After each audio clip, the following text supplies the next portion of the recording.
በእግዚአብሔር ፊት ይታይልናል የሚለውን ጥቅስ አንደኛ ስግው ሆኖ መገለጡ ቅድም እንደተናገረ፣ ሁለተኛ የተወደደ መስዋዕት ማቅረቡ፣ በዚህ አውድ ሶስተኛ የኛን ሰውነት ምን ያህል እንዳከበራት ሞገስ ማግኘታችን፣ በእግዚአብሔር ፊት ክብር ማግኘታችን።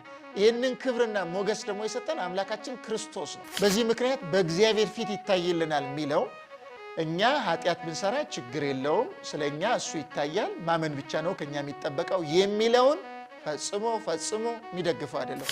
ክርስቶስ አማላጅ ነው የሚል መልእክትም የለውም። ክርስቶስ ስለኛ ኃጢአት ስለሚታይልን ኃጢአት ብንሰራም ችግር የለውም የሚለውንም ሐሳብ ፈጽሞ አያመለክትም። ግን በአዳም በደል ምክንያት የመጣብን መርገም አለ። ስለዚህ ይታይ ዘንድ ማለት ስለኛ የታየው ቤዛ የሆነው በእኛ ቦታ ተገብቶ የተሰቀለው፣ ስለኛ መስዋዕት የሆነው፣ ስለኛ የሞተው፣ ስለኛ የቆሰለው፣ ስለኛ የታመመው ክርስቶስ ነው።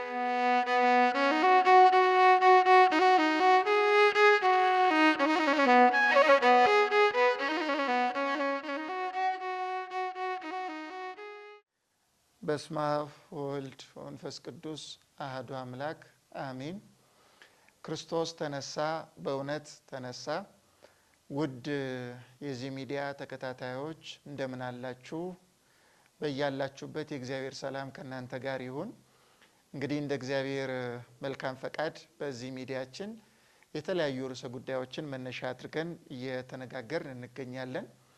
በተለይ ደግሞ ሰሞኑን ባቀረብንላችሁ ቪዲዮዎች ላይ ኦርቶዶክሳዊ የሆነው የመጽሐፍ ቅዱስ አረዳድ እንዴት ነው በሚል አጠር ያለ ነገር አቅርበን ከዛ አስከትለን የሮሜ መልእክት ምዕራፍ 8 ቁጥር 34 ላይ ያለውን ቃል ቤተክርስቲያን እንዴት አድርጋ እንደምትረዳው የተወሰኑ ሐሳቦችን አንስተናል። ልክ እንዲሁ ደግሞ አሁንም አንዳንድ ወንድም እህቶቻችንን የሚያሰናክል ተወሰነ እንዲወዛገቡ የሚያደርጋቸው እና ያልሆነ መረዳትን እንዲይዙ ያደረጋቸው የመጽሐፍ ቅዱስ ቃላቶችን እያነሳን ለማየት ነው የምንሞክረው። ከዚህ ቀደም እንደነገርኳችሁ የመጽሐፍ ቅዱስ አረዳድ የሚለውን ቪዲዮ እየገባችሁ እየተመለከታችሁ ወደ እነዚህ ክፍሎች ብትመጡ የበለጠ ጉዳዩን ለመረዳት ያግዛችኋል። እንግዲህ ዛሬ እንደ እግዚአብሔር ፈቃድ የምንነጋገረው ዕብራውያን መልእክት ምዕራፍ 9 ቁጥር 24 ላይ ያለውን ኃይለ ቃል መነሻ በማድረግ ነው። እዛ ላይ እንዲህ የሚል ንባብ አለ። ክርስቶስ በእጅ ወደ ተሰራች የእውነተኛይቱ ምሳሌ ወደ ምትሆን ቅድስት አልገባም፣ ነገር ግን በእግዚአብሔር ፊት ስለኛ አሁን ይታይ ዘንድ ወደ እርሷ ወደ ሰማይ ገባ የሚል ንባብ አለ። በዚህ የመጽሐፍ ቅዱስ ንባብ ላይ በእግዚአብሔር ፊት ስለኛ አሁን ይታይ ዘንድ ወደ እርሷ ገባ የሚለውን የመጽሐፍ ቅዱስ ቃል መነሻ በማድረግ ኢየሱስ ክርስቶስ ይታይልናል የሚል ትምህርትን ይዘው የተሳሳተ አስተሳሰብን የሚያቀርቡ ወንድሞች አሉ። ባለፈው የሚያማልደው የሚለው ቃል ክርስቶስ ስለኛ ያደረገውን የቤዛነት ስራ፣ የትህትና ስራ የሚያመለክት እንደሆነ ተመልክተናል እና ይህንን ቃል አሁን ደግሞ ስለኛ በእግዚአብሔር ፊት ይታይልናል የሚለውን አሁንም በእግዚአብሔር ፊት ልመና እያቀረበ አብን ይቅር በል ማር እያለ የሚጠይቀው እንደሆነ አድርገው የሚያነሱ አካላት አሉ። ከዚህ በተጨማሪ ደግሞ ይሄኛው ጥቅስ ክርስቶስ ወይም በእግዚአብሔር ፊት ስለኛ ይታያል የሚል ስለሆነ በአብ ፊት እኛ ኃጢአተኞች ብንሆንም አብ የኛን ኃጢአት ወይም እኛን ሳይሆን የሚመለከተው በእኛ ቦታ ኢየሱስ ክርስቶስን ነው የሚመለከተው። ስለዚህ እኔ ኃጢአተኛ ብሆንም እኔን ኃጢአተኛውን ኃጢአተኛ አድርጎ ሳይሆን የሚመለከተው እኔን ትቶ በእኔ በኩል ክርስቶስን ይመለከታል። በዚህ ምክንያት ኃጢአቴን ይቅር ይለኛል። ክርስቶስን እግዚአብሔር እንደሆነ አምላክ እንደሆነ ከተቀበልኩኝ ካመንኩበት ስለ እኔ እሱ ይታያል።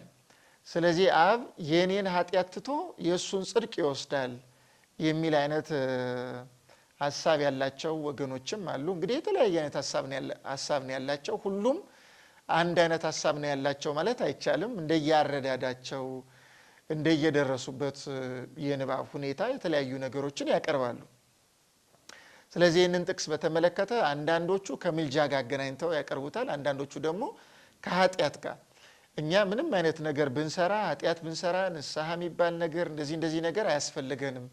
የክርስቶስ ጽድቅ ለኛ ስለሚቆጠር አብ የኛን ኃጢአት በሱ ጽድቅ ለውጦ የኛን ኃጢአት ትቶ የሱን ጽድቅ ስለኛ ይቀበላል የሚል አይነት ሐሳብ የሚያቀርቡ ሰዎች አሉ ማለት ነው። እነዚህ ሁለቱም አካላት የተሳሳተ አረዳድ ነው ያላቸው በዚህ የመጽሐፍ ቅዱስ ክፍል ላይ ማለት ነው። እንግዲህ መጽሐፍ ቅዱስን መጀመሪያ አውዳዊ አገባባዊ ትርጉሙን በተወሰነ ደረጃ ማየት ያስፈልጋል። ምንድነው የሚለው?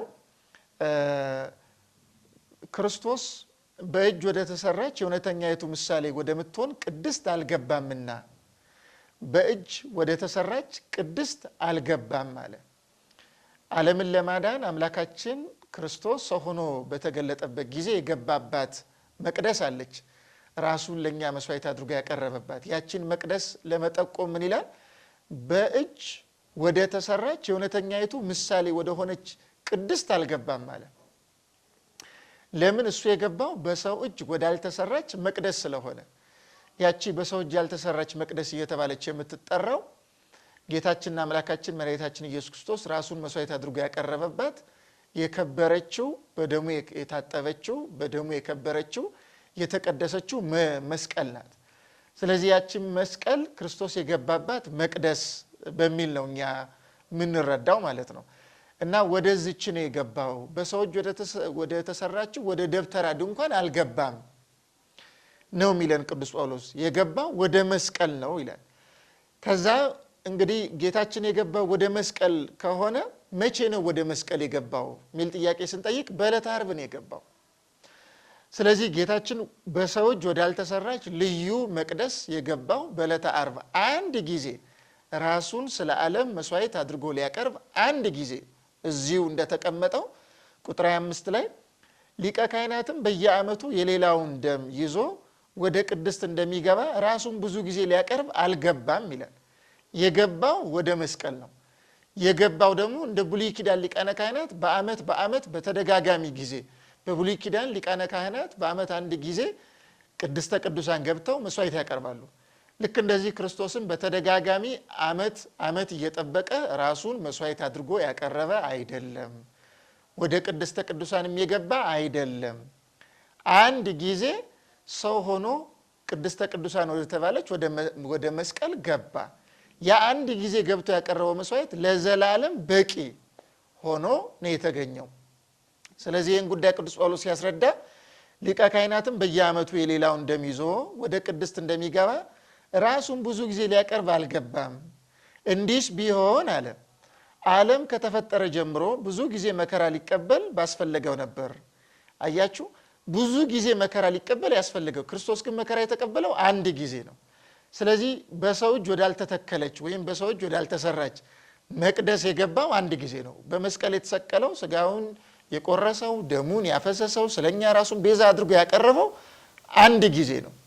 እርሱ አንድ ጊዜ ያቀረበው መስዋዕት ለዘላለም ትኩስ ሆኖ እስከ ዛሬ ድረስ ትኩስ ሆኖ በእርሱ አምነው የሚመጡትን በሙሉ የሚያነጻቸው፣ የሚቀድሳቸው፣ ከእርሱ ጋር የሚያዋህዳቸው መስዋዕት ነው። ስለዚህ ያንን አንድ ጊዜ ማቅረቡ ለዘላለም በቂ ነው እና ቅዱስ ጳውሎስ እንደ ብሉይ ኪዳን ሊቃነ ካህናት ስላልሆነ በተደጋጋሚ ጊዜ ወደ ቅድስተ ቅዱሳን መግባት አይጠበቅበትም፣ አልተጠበቀበትም የሚለውን ያስረዳል። ይህን ካስረዳ በኋላ ቅድም ቁጥር 24 ላይ ነገር ግን በእግዚአብሔር ፊት ስለኛ አሁን ይታይ ዘንድ ወደ እርሷ ወደ ሰማይ ገባ ይላል። መቼ ይታይ ዘንድ? አሁን ይታይ ዘንድ። በማን ፊት? በእግዚአብሔር ፊት። ስለኛ በእግዚአብሔር ፊት አሁን ይታይ ዘንድ ይላል። አሁን የሚለው ምንን የሚያመለክት ነው? ከላይ እንደገለጽኩት የገባባት መቅደስ መስቀል ከሆነች አሁን የሚለው ቃል የሚያመለክተው በዕለተ ዓርብ የተከወነውን ክዋኔን ነው። ወይም ቅዱስ ጳውሎስ አሁን የሚለውን ቃል እየተጠቀመ ያለው ለዕለተ ዓርብ ነው። ይህንን ዝቅ ብሎ እንደገና በተጨማሪ ያስረዳናል። ቁጥር 26 ላይ እንደዚህ ይላል፣ አሁን ግን በዓለም ፍጻሜ ራሱን በመሰዋት ኃጢአትን ሊሽር አንድ ጊዜ ተገልጧል ይላል። ተመልከቱ፣ ይሄ ኮንቴክስቱን በደንብ አድርጎ ነው የሚያስረዳው። ምንድን ያለው? አሁን ግን በዓለም ፍጻሜ የተባለው ዘመነ ስጋዌ ነው። የዘመኑ ፍጻሜ በደረሰ ጊዜ እግዚአብሔር ከሴት የተወለደ ልጁን ወደ ዓለም ላከው ብሎ ቅዱስ ጳውሎስ ራሱ በገላትያ መልእክት ምዕራፍ 4 ቁጥር 4 ላይ እንደተናገረው እዚህ ላይ ምንድን ያለው? አሁን ግን አለና በዓለም ፍጻሜ አለ። ይቺ የዓለም ፍጻሜ የተባለችውን ቅድም ገላትያ ላይ እንደተናገርኩት 5500 ዘመን ሲያልቅ ከእመቤታችን ከቅድስት ድንግል ማርያም ከስጋዋ ስጋ ከነፍሷ ነፍስ ነስቶ ቃል ሰው ሆኖ የሚገለጥ መሆኑን ነው የሚያስረዳው። ስለዚህ ያቺ ትንቢቱ የተነገረበት ጊዜ አምላክ ሰው የሚሆንበት ጊዜ መድረሱን የትንቢቱ ፍጻሜ መድረሱን የምታመለክት ጊዜ ናት የዓለም ፍጻሜ የተባለችው። እና ግን በዓለም ፍጻሜ አምላክ ሰው ከሆነ በኋላ በዕለተ ዓርብ ስለኛ በመስቀል ላይ መሰዋቱን ምን ብሎ ነው የሚገልጸው? እዚህ አሁን ግን ይላል። ከላይም አሁን የሚል ቃል ተገልጿል ቁጥር 24 ላይ ነገር ግን በእግዚአብሔር ፊት ስለኛ አሁን ይታይ ዘንድ ይላል። ስለዚህ ይቺ አሁን ለምሳሌ አሁን ያለንበትም አሁን ነው የሚባለው። ክርስቶስ የተሰቀለባት ያቺ የዕለተ ዓርቧም አሁን ነው የምትባለው። ያቺ የዕለተ ዓርቧ በዕለተ ዓርብ አንድ ጊዜ የተከወነች ናት። እስካሁን ድረስ ግን ትጠቅመናለች። ክርስቶስ ግን ያን ጊዜ ያደረገውን አሁንም በተደጋጋሚ እንደዛኛው ጊዜ የሚያደርገው አይደለም። በተደጋጋሚ ጊዜ ያኔ እንዳደረገው አያደርግም። ያን ጊዜ ያደረገው ግን ለዘላለም ይጠቅማል። ስለዚህ አሁን የምትለዋ ቃል አሁን ያለውን የአሁኑን ጊዜ የምታመለክት ሳይሆን በዕለተ ዓርብ የተከወነውን አንድ ጊዜ የተደረገውን የማዳን ስራ ነው የምታመለክተው። ይህንን ነው እንግዲህ ቁጥር 26 ላይ አሁን ግን በዓለም ፍጻሜ ራሱን በመሰዋት እንግዲህ ራሱን በዓለም ፍጻሜ ሰውቷል እያለን ነው። ሰው ሆኖ ከተገለጠ በኋላ ራሱን የሰዋው ምን ላይ ነው የሚል ጥያቄ ስንጠይቅ ራሱን መስዋዕት አድርጎ ያቀረበው በመስቀል ላይ ነው፣ ሌላ ቦታ ላይ አይደለም። ስለዚህ በመስቀል ላይ ከሆነ ራሱን መስዋዕት አድርጎ ያቀረበው ቅዱስ ጳውሎስ አሁን የምትለውን ቃል እየተጠቀመ ያለው ለዕለተ ዓርብ ነው። በዕለተ ዓርብ ጌታችን ላደረገው ነገር ነው። ስለዚህ ይህንን በስጋዌ ወራት ክርስቶስ ያደረገውን ነገር የሚያመለክት መሆኑን ከተረዳን እንግዲህ በእግዚአብሔር ፊት ስለኛ አሁን ይታይ ዘንድ ወደ እርሷ ወደ ሰማይ ገባ ይላል። በማን ፊት? በእግዚአብሔር ፊት። እግዚአብሔር ብሎ የገለጸው እዚህ አብን ነው። በአብ ፊት ስለኛ ይታይ ዘንድ አሁን ያለው መች ነው አለን? ዓርብን ነው። ስለዚህ ዓርብ ዕለት በአብ ፊት ስለኛ ታየ ማለት ራሱን ስለኛ መስዋዕት አድርጎ አቀረበ ማለት ነው። ለማን ነው መስዋዕት አድርጎ ያቀረበው? ለራሱ ለአብ። ይሄ ማለት ለአብ ብቻ ነው ወይ ክርስቶስ ራሱን መስዋዕት አድርጎ ያቀረበው የሚል ጥያቄ ደግሞ ብንጠይቅ መልሱም የሆነው ጥል የነበረው ከአብ ጋር ብቻ ስላልሆነ የተጣላ ነው። እንግዲህ አዳም ዕፀ በለስን በበላ ጊዜ አፈንግጦ የወጣው ሙሉ በሙሉ ከእግዚአብሔር ትእዛዝ ስለሆነ እግዚአብሔር ብለን ደግሞ የምንጠራው ሥላሴን ስለሆነ አብ፣ ወልድ፣ መንፈስ ቅዱስን ስለሆነ እነዚህ ሶስቱን አካላት የሚመለከት ነው። የቀረበው መስዋዕት አብንም ይመለከታል፣ ወልድንም ይመለከታል፣ መንፈስ ቅዱስንም ይመለከታል። ስለዚህ መስዋዕቱ የቀረበው በተለየ ሁኔታ በአብ አንጻር ተነገረ። በአብ አንጻር የተነገረው አብ አስገኝ ነው የሚለውን ለመናገር ነው። ወላዲም ነው፣ አስራጺም ነው። ከዚህ አውድ ተነስቶ አብን ስናስብ በአብ በኩል ወልድንም መንፈስ ቅዱስንም እናስባለን። ለምን አብ ስንል የማን አባት ነው የሚል ጥያቄ እንጠይቃለን። የማን አባት ሲባል የወልድ ይባላል። ስለዚህ ወልድን መውለዱን እናስባለን ማለት ነው። አብን ስናስብ መንፈስ ቅዱስ ከአብ መስረጹንም እናስባለን። ስለዚህ በዚህኛው አግባብ አብ የሚለውን ቃል ስናስብ ወልድንም መንፈስ ቅዱስንም ስለምናስብ እንግዲህ በተደጋጋሚ በመጽሐፍ ቅዱስ በአብ ፊት የሚሉ ወይም ለእግዚአብሔር ወደ አብ ሲለምን የሚመስሉ ምንባባት አባቶ የሚያደርጉትን አያውቁምና ይቅር በላቸው የሚለው፣ በእግዚአብሔር ቀኝ ያለው ስለኛ የሚማለደው የሚለው እንደዚህ አይነት ንባባት አብን ወልድ እንደሚለምን አይነት ሆኖ ቀርበው እናገኛለን። እነዚህ መሰረታዊ ሐሳባቸው ቅድም እንደተናገርኩት ነው። ግን መስዋዕቱ የቀረበው ለአብ ቢሆንም ወልድ መስዋዕቱን ያቀረበው ለራሱም ጭምር ነው። ራሱን ለራሱ አቅርቦ ራሱን ራሱ ተቀብሎ ከአብ ከመንፈስ ቅዱስ ጋር ባለው አንድነት አብ ወልድ መንፈስ ቅዱስ ሶስቱ አንድ ስልጣን አንድ ይቅር ባይነት ስላላቸው በአንዲት የይቅር ባይነት ስልጣናቸው እኛን ይቅር ብለውናል። ስለዚህ መስዋዕቱ የቀረበው ለአብም ለወልድም ለመንፈስ ቅዱስም ነው። መስዋዕቱን ያቀረበው ግን ማን ነው? ወልድ ነው። መስዋዕቱስ ማን ነው? ራሱ ወልድ ነው። ራሱ ወልድ ራሱን መስዋዕት አድርጎ አቀረበ። ስለዚህ ራሱን መስዋዕት አድርጎ በማቅረቡ ሊቀ ካህናት እንለዋለን። ራሱ መስዋዕት በመሆኑ በግ እንለዋለን። ራሱ መስዋዕቱን ተቀባይ በመሆኑ ከአብና ከመንፈስ ቅዱስ ጋር የራሱን መስዋዕት ራሱ ተቀብሎ ይቅርታ ሰይ ስለሆነ ደግሞ ከአብና ከመንፈስ ቅዱስ ጋር ይቅር ባይ አምላክ ብለን እንጠራዋለን። ራሱን ወልድን ማለት ነው። ስለዚህ በዚህ የመጽሐፍ ቅዱስ ንባብ ላይ ቅዱስ ጳውሎስ በእግዚአብሔር ፊት ስለኛ አሁን በዕለተ ዓርብ ራሱን በአብ ፊት ስለኛ መስዋዕት አድርጎ አቅርቧል የሚለውን ሐሳብ የሚያስረዳ ነው። እንግዲህ ይሄንን ለማስረዳት ይታይ ዘንድ ብሏል። ሰው ሳይሆን ለምንድን ነው በእግዚአብሔር ፊት ታየ ያልተባለው የሚል ጥያቄ ብንጠይቅ ራሱ ወልድ የአብ ቃሉ፣ ጥበቡ፣ ኃይሉ፣ እጁ እየተባለ ተገልጿል በመጽሐፍ እንግዲህ። ስለዚህ በርቀት ነው ያለው ከአብ ጋር በአንድነት በህላዌ አንድነት በመለኮት አንድነት በባህሪ አንድነት በስልጣን አንድነት ነው የሚኖረው ራሱ ወልድ ማለት ነው። ግን በአካል በተለየ ሁኔታ ሰው ሆኖ በሚገለጥበት ጊዜ ነው አካላዊ ቃል ሰው ሆኖ የታየው ማለት ነው። ስለዚህ ይታይ ዘንድ ሲል ምን እያለ ነው? አምላካችን ክርስቶስ የሚታይ ሰውነትን ገንዘብ አድርጓል። እንግዲህ በዕለተ ዓርብ መስዋዕት አድርጎ ያቀረበው ስግው ቃል መለኮት የተዋሃደውን ስጋ መለኮት የተዋሃደውን ደም ስለኛ ነው መስዋዕት አድርጎ ያቀረበው። ስለዚህ በዕለተ ዓርብ የቀረበው መስዋዕት ፍጹም ሰው የሆነ ፍጹም አምላክ ብለን የምንጠራው የኢየሱስ ክርስቶስ ስጋና ደም ነው። ራሱን ስለሆነ መስዋዕት አድርጎ ያቀረበው ያን መስዋዕት አድርጎ ያቀረበውን አካል ደግሞ ግዘፍ የሚታይ አካል አለው። ምንም እንኳን መለኮት ረቂቅ መለኮት የተዋሃደው ቢሆንም ግዘፍ ስጋን ከእመቤታችን ከቅድስት ድንግል ማርያም ስለነሳ ያ የቀረበው መስዋዕት የሚታይ መስዋዕት ነው። ስለዚህ በዕለተ ዓርብ ያቀረበው መስዋዕት የሚታይ ብሎ ገለጸው። በሌላ አነጋገር ምን ማለት ነው? መስዋዕቱን ያቀረበው ክርስቶስ እንደው የማስመሰልን በእውነት ሰው ሳይሆን በማስመሰል የሰውን ስጋ የሚመስል ነገር እንዲታይ አድርጎ ስላቀረበ አይደለም። በእውነት የእኛን ስጋ ገንዘብ አድርጎ የእኛን ነፍስ ገንዘብ አድርጎ ፍጹም ሰው ሆኖ የእኛን ሰውነት መለኮት ተዋህዶት ያን የተዋሃደውን ስግው የሆነውን ሰውነቱን ስለኛ ኃጢአት ይቅርታ ማቅረቡን ነው የሚያመለክተው። ስለዚህ በእግዚአብሔር ፊት ይታይ ዘንድ የሚለው በዋናነት የሚያመለክተው አንደኛ አምላካችን ክርስቶስ ሰው ሆኖ መገለጡን ሰው ሆኖ መታየቱን። እንግዲህ ቅዱስ ጳውሎስ በጢሞቴዎስ መልእክትም ላይ እንደተናገረው አስተርአየ ወልደ እግዚአብሔር ከመ ይሣር ግብሮ ለጋኔን፣ የእግዚአብሔር ልጅ የዲያብሎስን ስራ ያፈርስ ዘንድ ተገለጠ ነው የሚለው።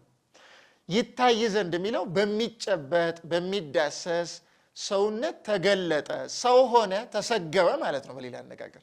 ስለዚህ አንደኛው መልእክት ይህንን የሚያመለክት ነው። እንዲያውም ቅዱስ ዮሐንስ አፈወርቅ ለእግዚአብሔር ፊት የለውም፣ ወሰንም የለውም፣ አቅጣጫም የለውም፣ ቀኝ ግራም የለውም፣ ላይታችም የለውም እና ስለዚህ ይታይ ዘንድ ብሎ ሲናገር ምን ለማለት ነው የሚለውን ሲያብራራ የተወደደ መስዋዕት ማቅረቡን ነው ይታይ ዘንድ ያለው። አብ የሚወደውን መስዋዕት ስላቀረበ ነው ይላል። ስለዚህ አንደኛው በዕለተ ዓርብ ክርስቶስ ስለኛ እኛን ወክሎ ቤዛ መሆኑን የሚያመለክት ነው ቅድም እንደተናገርኩት። ሁለተኛ ቤዛ የሆነው ደግሞ ሰው ሆኖ ነው።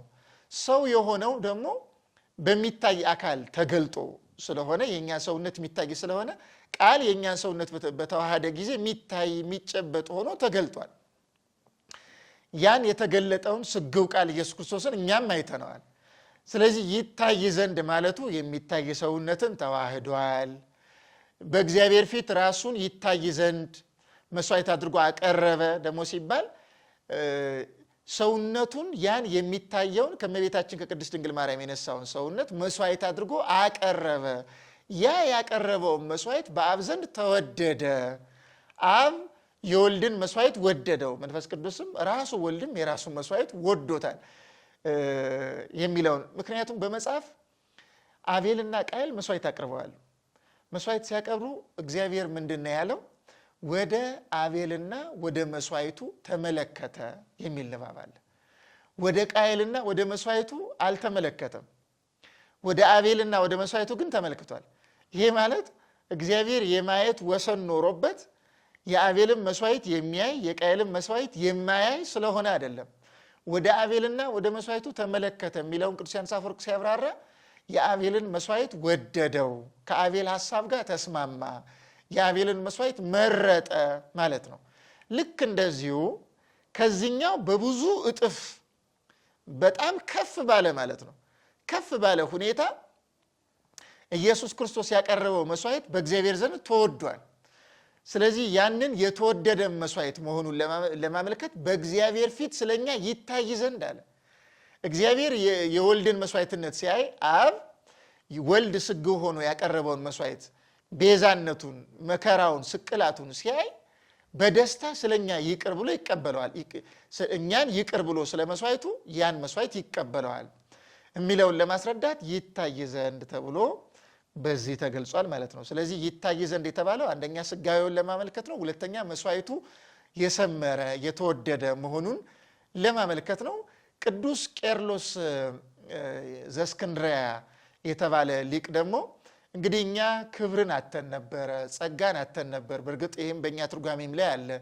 ክርስቶስ የእኛ ሰውነት ተዋህዶ ረክሰን የነበርነውን፣ ተዋርደን የነበርነውን፣ ተገፍተን ተጥለን የነበርነውን፣ ርቀን የነበርነውን ምን ያህል እንዳቀረበን፣ ሞገስ እንደሰጠን፣ ያ የክርስቶስ ሰውነት ለእኛ ሁሉ ክብር እንደሆነን፣ ሞገስ እንደሆነን፣ ግርማ እንደሆነን ሁሉ የሚያመለክት ነው ይሄ የመጽሐፍ ቅዱስ ክፍለ ምንባብ ማለት ነው። ስለዚህ እኛን ወክሎ ክርስቶስ ቤዛ ሆኖ በቀረበ ጊዜ ተዋርደን የነበርነው እኛ በክርስቶስ በኩል ምን ያህል እንደከበርን፣ ሞገስን ምን ያህል እንደሰጠን፣ ግርማን ምን ያህል እንደሰጠን፣ ጸጋን ምን ያህል ከበለጠው ከቀደመው የበለጠ በአዳም ዕፀ በለስ መብላት ምክንያት የሰው ሰውነት በሙሉ ተዋርዳ የነበረች መሆኗ እንዳለ ሆኖ ክርስቶስ አካላዊ ቃል ስጋን በመዋሃዱ ምክንያት ደግሞ በአጠቃላይ የሰው ሰውነት ምን ያህል እንደከበረች ልዕልናን እንዳገኘች፣ በአንድ በኩል ቃል በቀጥታ የተዋሃዳት ሰውነት የባህሪ አምላክ ትሆናለች።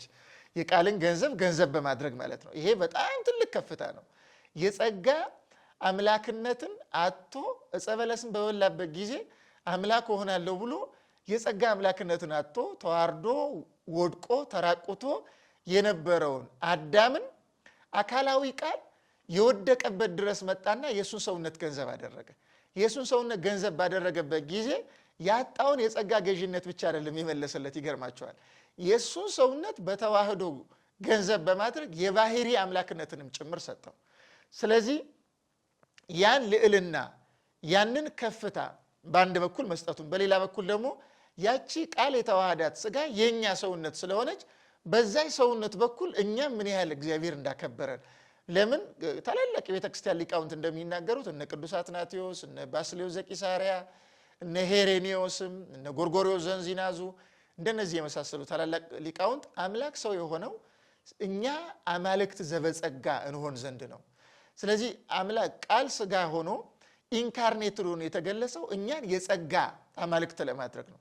በዚህ መሰረታዊ ምክንያት ስለኛ ይታይ ዘንድ የሚለው መስዋዕትነታችን በእግዚአብሔር ዘንድ ተቀባይነትን አተን ርቀን የነበርነውን፣ ሌላው ቀርቶ እኛ ተቀባይነታችን ከማጣታችን የተነሳ የበግ የፍየል እነዚህ ግዕዛን የሌላቸውን ፍጥረታት መስዋዕት እያቀረብ እግዚአብሔር ይቅርታ ያደርግልን የነበርነው እኛ አሁን አካላዊ ቃል የኛን ሰውነት ገንዘብ ባደረገ ጊዜ ሰውነታችን ከብራ ልዕልናን አግኝታ በእግዚአብሔር ዘንድ ግርማን ሞገስን ማግኘቷን ሁሉ የሚያመለክት ነው።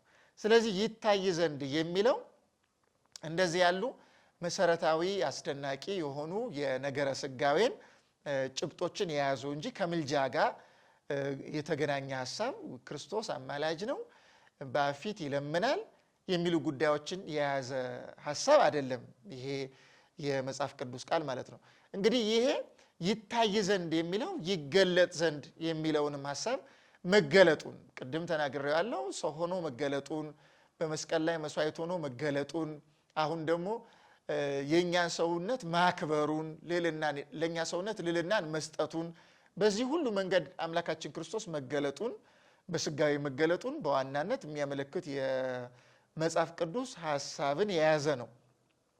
እንግዲህ መግቢያ ላይ ለመናገር እንደሞከርኩት ይህንን ጥቅስ ይዘው አብ እኛን የሚያየን በክርስቶስ በኩል ነው።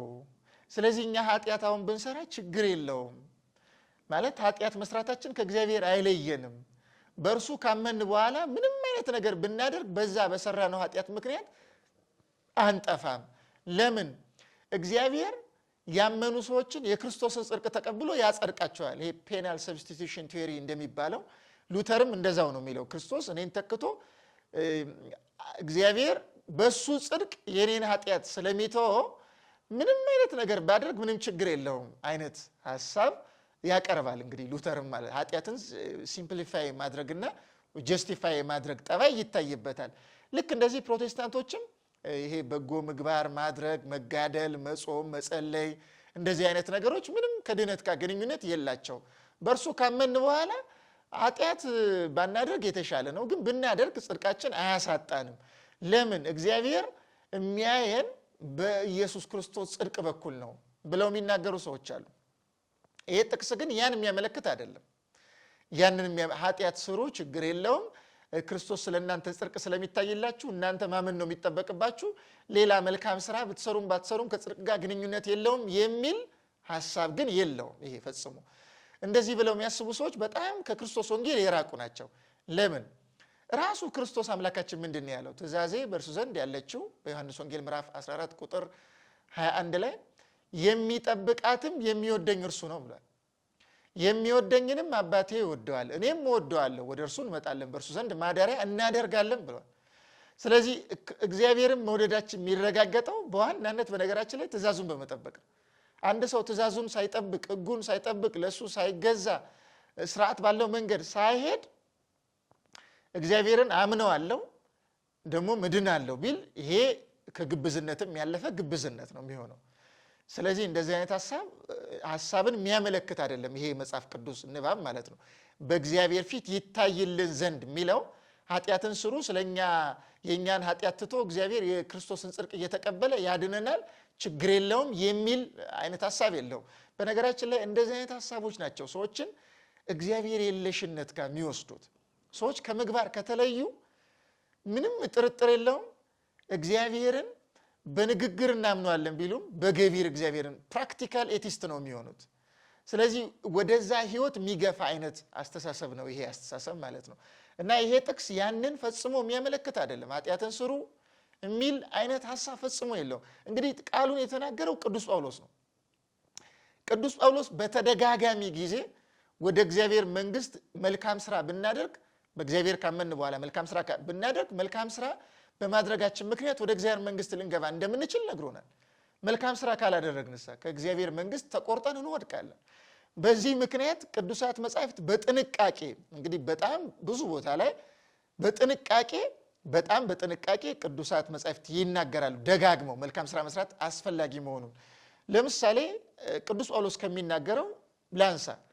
በእግዚአብሔር ፊት ይታይልናል የሚለውን ጥቅስ የኛን ኃጢአት ትቶ የክርስቶስን ጽድቅ እያየ እኛን ያጸድቀናል የሚሉ ሰዎችን ፈጽሞ የሚደግፋቸው እንዳልሆነ ለማስረዳት ነው እንግዲህ ሌሎች ጥቅሶችን ማመጣው። አንደኛ ቆሮንቶስ ምዕራፍ 6 ቁጥር 9 ላይ እንደዚህ ላይ ለምሳሌ ወይስ አመፀኛ የእግዚአብሔርን መንግስት እንዳይወርስ አታውቁምን? ልብ በሉ። አመፀኛ የእግዚአብሔርን መንግስት እንዳይወርስ አታውቁምን? አትሳቱ ይላል። ሴሰኞችም ቢሆን ወይም ጣዖትን የሚያመልኩ ወይም አመንዝሮች ወይም ቀላጮች ወይም ከወንድ ጋር ዝሙት የሚሰሩ ወይም ሌቦች ወይም ገንዘብን የሚመኙ ወይም ሰካራሞች ማለት ነው ወይም ተሳዳቢዎች ወይም ነጣቂዎች የእግዚአብሔርን መንግስት አይወርሱም ይላል። እንግዲህ ይሄን የምትሰሙ ውድ የእግዚአብሔር ቤተሰቦች በእግዚአብሔር ፊት ይታይልናል የሚለውን ጥቅስ አንደኛ ስግው ሆኖ መገለጡን ቅድም እንደተናገርኩ፣ ሁለተኛ የተወደደ መስዋዕት ማቅረቡን በዚህ አውድ፣ ሶስተኛ የኛን ሰውነት ምን ያህል እንዳከበራት ሞገስ ማግኘታችን በእግዚአብሔር ፊት ክብር ማግኘታችን። ይህንን ክብርና ሞገስ ደግሞ የሰጠን አምላካችን ክርስቶስ ነው። የኛን ስጋ የተዋረደውን የኛን ስጋ ተዋህዶ ያንን ስጋ ከፍታ ልዕልና የሰጠው አምላካችን ክርስቶስ ነው። ከዚህኛው አረዳዱ ውጭ ሆነን ይሄ ጥቅስ የሚያመለክተው ክርስቶስ ስለኛ የሚታይ መሆኑን እኛ ኃጢአት ብንሰራም ችግር የሌለው መሆኑን እንደሆነ አድርገን ምናስብ ከሆነ ከራሱ ከቅዱስ ጳውሎስ ጥቅስ ጋር ነው የምንጋጨው። ይሄው ቅዱስ ጳውሎስ እንደዚህ አይነት ነገር ገንዘብን የሚመኙ ጭምር ሁሉ ነው የሚለው፣ ቀላጮች፣ ከወንድ ጋር ዝሙትም፣ ሌቦች፣ ሰካራሞች፣ ተሳዳቢዎች፣ ነጣቂዎች እነዚህ የእግዚአብሔር መንግስት አይወርሱም ይላል። እንግዲህ አንድ ሰው በእግዚአብሔር ካመነ በኋላ እንደዚህ አይነት ምግባር ጋጥ ወጥነት ከእግዚአብሔር ሕግና ስርዓት ውጭ የሆነ ነገር ቢያደርግ ከትእዛዛት ውጭ አፈንግጦ ቢጓዝ ክርስቶስ ስለዛ ሰው የሚታይለት ከሆነ ለምንድን ነው የእግዚአብሔር መንግስት የማይወርሰው? ስለዚህ ተመልከቱ፣ ክርስቶስ ስለዛ ሰው ይታይለታልና ችግር የለውም የሚለው አስተሳሰብ በጣም የወረደ ኦርቶዶክሳዊ ከሆነ ወይም መጽሐፍ ቅዱሳዊ ቢብሊካል ከሆነው አረዳድ ራቀ እንደሆነ ይህንን የምንሰማ ሰዎች በሙሉ በጣም ልብ ልንል ያስፈልገናል። ቅዱስ ጳውሎስ በዚህ ጥቅስ ብቻ አይደለም ይሄን የሚናገረው። በነገራችን ላይ በጣም ብዙ ጥቅሶችን ይሄን በተመለከተ ማሳየት እንችላለን። ቅዱስ ጳውሎስ በተደጋጋሚ ጊዜ ስለሚናገር ማለት ነው። ለምሳሌ ሮሜ መልእክት ምዕራፍ 2 ቁጥር 6 ላይ ጀምሮ ላንብላችሁ ቅዱስ ጳውሎስ ምን እንደሚል ማለት ነው። እርሱ ለእያንዳንዱ እንደ ስራው ያስረክበዋል ይላል። ተመልከቱ፣ ለእያንዳንዱ እንደ ስራው የሚያስረክበው ለምንድን ነው? ሰዎች በስራቸው ስለሚጠየቁ። ለእኔ ክርስቶስ እኔ ኃጢአት ካደረግኩ በኋላ ስለ እኔ ክርስቶስ የሚታይልኝ ከሆነ ስለዚህ እንደ ስራ ያልጠየቅም ማለት ነው። እንደ ስራ የማልጠየቅ ከሆነ ስለዚህ ማመን ብቻ እንጂ መልካም ስራ መስራት አይጠበቅብኝም ማለት ነው። እንዲህ ከሆነ ደግሞ ከራሱ ከቅዱስ ጳውሎስ ቃል ጋር እየሄድኩ ነው ምጋጨው ማለት ነው። ይሄ ግልጽ ሆኖ እንዲገባን ነው ቅዱስ ጳውሎስ ይሄ አስተሳሰብ ትክክል እንዳልሆነ፣ ክርስቶስ ስለኛ ስራ ወይም ስለኛ ይታይልናል፣ የኛ ኃጢአትን ትቶ አብ የክርስቶስን ጽድቅ ይቀበለዋል ሚለው አስተሳሰብ ትክክል እንዳልሆነ እንዲገባን ራሱ ቅዱስ ጳውሎስ የሚናገረውን ነው እንግዲህ እያነሱ ያለሁት። እርሱ ለእያንዳንዱ እንደ ስራው ያስረክበዋል ይልና በበጎ ስራ በመጽናት ምስጋናንና ክብርን የማይጠፋንም ሕይወት ለሚፈልጉ የዘላለም ሕይወት ይሰጣቸዋል ይላል። ልብ በሉ፣ በበጎ ስራ በመጽናት ምስጋናና ክብርን የማይጠፋንም ሕይወት ለሚፈልጉ የዘላለም ሕይወት ይሰጣቸዋል። በማመን አይደለም ያለው፣ በበጎ ስራ በመጽናት የዘላለም ሕይወት ይሰጣቸዋል። ይሄ በጣም አስገራሚ ነገር ነው። በበጎ ስራ በመጽናት የዘላለም ሕይወት የሚሰጠን ከሆነ ስለዚህ የግዴታ እግዚአብሔር እኛን የሚያየን በክርስቶስ ወይም በስላሴ ካመን በኋላ በምንሰራው ስራ ጭምር ነው። እግዚአብሔር እኮ ወደ አቤል ተመለከተ የተባለው የአቤልን እምነቱን ብቻ እኮ አይደለም፣ የአቤልን ምግባሩን ነው የወደደለት ማለት ነው። ለእግዚአብሔር ያለውን ጥንቃቄ እግዚአብሔር ንጹህ ነው፣ ንጹህ ነገር ላቅርብለት ብሎ በማለቱ ነው እግዚአብሔር ወደ አቤልና ወደ መስዋዕቱ ተመለከተ የተባለው። ቃየል እኮ እግዚአብሔር የሚባል ነገር የለም ብሎ ስለካደ አይደለም ወደ ቃየል ያልተመለከተው፣ ያቀረበው መስዋዕት ንጹህ ስላልነበረ ነው። ስለዚህ እግዚአብሔር ወደኛ የሚመለከተው በስራችንም ጭምር ነው። ለዚህ ነው አዕይንቲሁ ለእግዚአብሔር ሀበ ጻድቃኑ፣ የእግዚአብሔር አይኖች ወደ ጻድቃን ናቸው፣ ጆሮዎቹም ወደ ልመናቸው ነው ተብሎ በዳዊት የተነገረው ለዚህ ነው። እግዚአብሔር ከኃጢአተኛ ይርቃል፣ የጻድቃንን ጸሎት ግን ይሰማል የሚል ንባብ አለ። ለምንድነው የጻድቃንን ጸሎት የሚሰማው? ስራቸው ነው። በእግዚአብሔር ካመኑ በኋላ ለእግዚአብሔር ያላቸው ተቀንዮ መገዛት ነው እግዚአብሔር ወደ እነሱ እንዲመለከት የሚያደርጋቸው።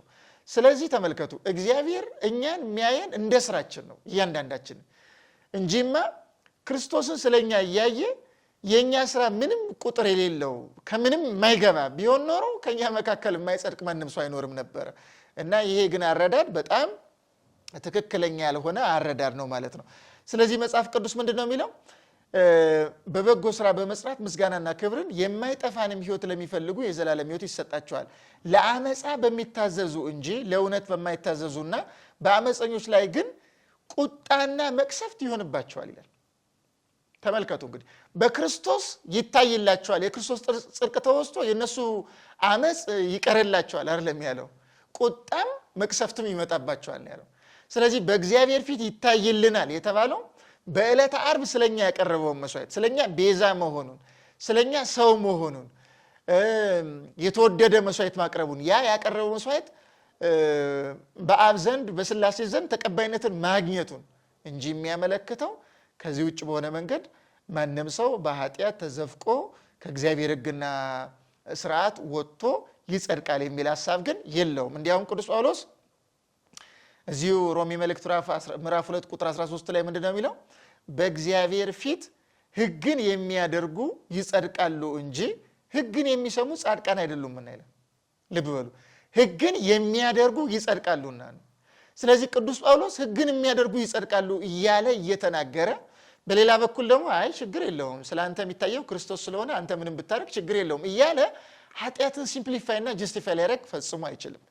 እና የቅዱስ ጳውሎስን መልእክት ስርዓት ባለው መንገድ ባለመረዳታቸው ሰዎች ያልተገባ ትርጉም ሰጥተው ወዳልተገባ ሐሳብ ሊወስዱት ሊለጥጡት ፈጽሞ አይገባም። እና ቅዱስ ጳውሎስ በገላትያ መልእክት ላይ በተለይ ምዕራፍ 5 ላይ የስጋና የመንፈስን ስራ ለይቶ የስጋ ስራ የተባሉት ምን እንደሆኑ የመንፈስ ስራ የተባሉት ምን እንደሆኑ ለይቶ ነው የሚናገረው።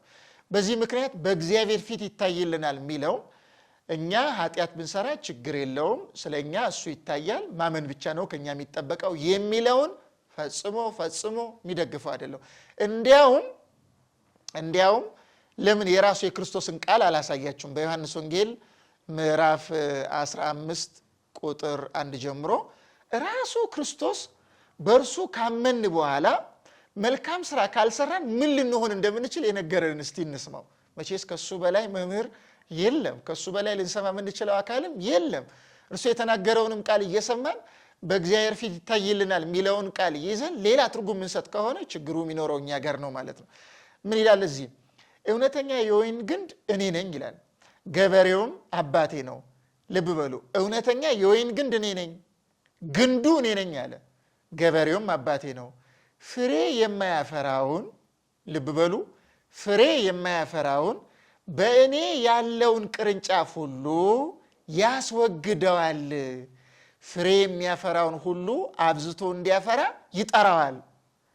ልብ በሉ እዚህ ላይ ምን ብሎ እንደሚናገር፣ ፍሬ የማያፈራውን በእኔ ያለውን ቅርንጫፍ፣ እኔ ግንድ ነኝ አለ። በእርሱ የሚያምኑ ሰዎች በእሱ ግንድነት ላይ የሚተከሉ ቅርንጫፎች ነው የሚሆኑት። ስለዚህ እምነት በእርሱ በክርስቶስ ግንድነት ላይ እንደ ቅርንጫፍ እንድንተከል ያደርገናል። ምግባር ደግሞ በቅርንጫፍነት ተተክለን ፍሬ እንድናፈራ ያደርገናል።